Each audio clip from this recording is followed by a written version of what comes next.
I never suspected something like this would happen to me, but it did happen to me, and that means it could happen to anyone.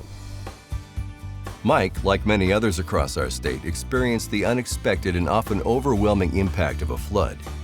Recovering from this type of event can present new and unexpected challenges. The water has receded and the authorities have declared it safe to return home. But now what? Returning home. On your way home, remember your safety is the priority. Always be aware of the potential dangers following a flood. Don't drive through flooded roadways, as the roadbed underneath may have been damaged or washed away. Other dangers to be aware of include downed trees and power lines, falling debris, and animals that may be running loose. Inspecting your home. After flood, it's very important that you do several steps before you go into your home. Your number one priority is safety. So you need to make sure that you look at the entrance before you go in. Make sure that there's no electrical wires in your way, that there's no tree branches or anything that's going to impede your safety. Also, as you inspect your property, document all damage. Take photographs or video of the damage and report it to your insurance agent and to your local emergency management agency. What to look for outside your home. Before you go into the house, there's a couple of things you need to do. You need to visually look around. If there is standing water around the house, wait until it recedes. Check your natural gas meter or propane tank. If you smell it or hear a hissing sound, turn it off, then call your utility company from a safe location and report it. Look for downed electrical lines near your home. For your safety, stay away and report the downed lines to your utility company. Check the foundation of the house for cracks and to see if it shifted during the flood. Examine areas around stairs and support beams to see if there is any damage or shifting that has occurred. Look for damage above you, such as overhangs, porch roofs, chimney damage, or other hazards. What to look for inside your home. As you begin inspecting the inside of your home, keep in mind these safety precautions.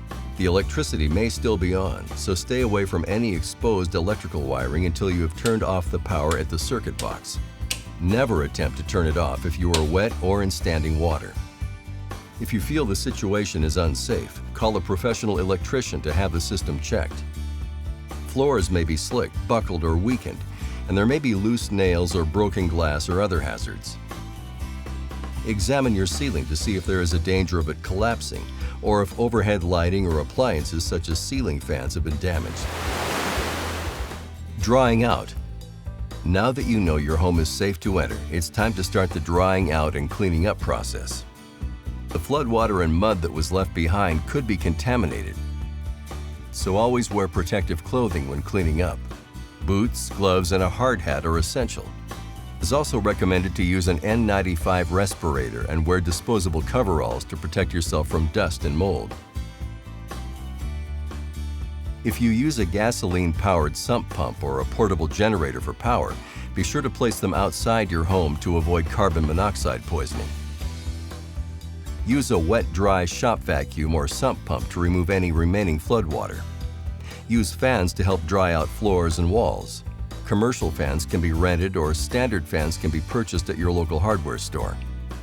Open all doors and windows to air and dry out the house. Open cabinet doors and closet doors to allow air to circulate through these areas. Cleaning up. Any item contaminated by floodwater will need to be removed, discarded, or disinfected. Remove and discard all wet, stuffed furniture, carpets, or rugs and mattresses from your home. These items cannot be thoroughly cleaned. Remove and discard all drywall, wallpaper, and insulation that have been wet for more than 48 hours. Clean and disinfect any items you choose to keep. Wash dirt and mud from walls, counters, and hard-surfaced floors. Disinfect these areas by wiping down surfaces using a solution of 1 cup unscented liquid chlorine bleach mixed into 5 gallons of water. I lost everything that defined my personality overnight, my business, my belongings. We've made every effort to rebuild the business better than it was before at every opportunity. We tried not to allow it to be a tragedy and tried to focus on the opportunity to make things better.